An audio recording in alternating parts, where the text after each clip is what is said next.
This is the Fat Man atomic bomb, and as you can see, it's a big boy here. Let's go down the look at it here. Had dead fixed fins, so once you dropped it, it was a dumb bomb. Of course, you didn't need it to be, everything's fair in horseshoes and hand grenades. Well, atomic bombs, you don't have to be real accurate with them.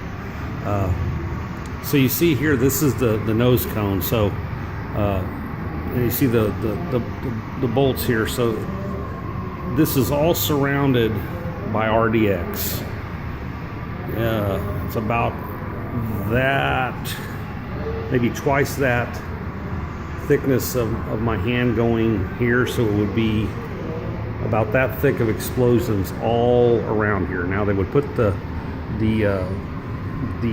fissile material would be loaded in here, and then this would be sealed. So you had an implosion and then an explosion.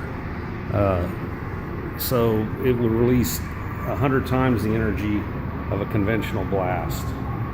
I believe there's only 6 of these left, and they're in museums across the country. But try to get everything back here. So anyway, this is a fission bomb. Now the difference between this and a fusion bomb or an H bomb, this isn't an A bomb.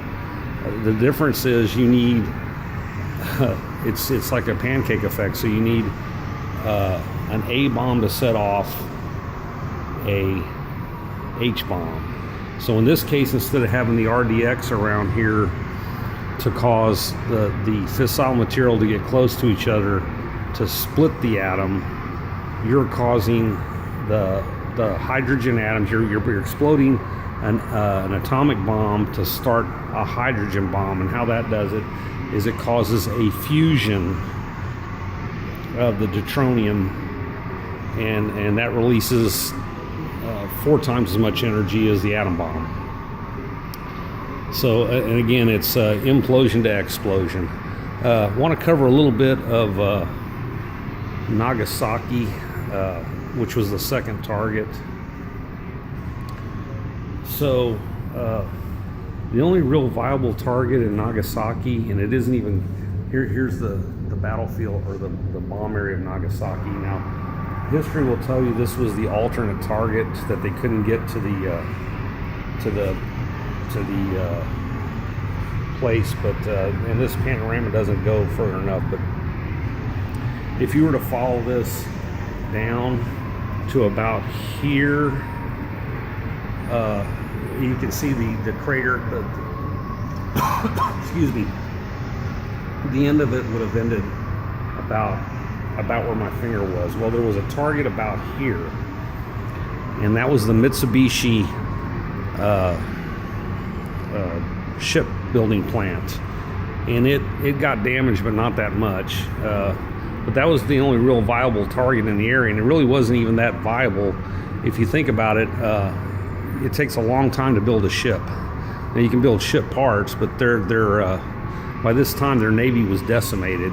There wasn't any real danger of them, building any more ships to go out to sea. So one little dirty secret, Nagasake was the center of Christianity in Japan. Matter of fact, they called it Little Rome because of all the Catholics running around there. And the people that really run the world, the Brotherhood of Death, they don't like Christians. So that's one of the other alternate theories, and I used to discount that, but the older I get, the more I think it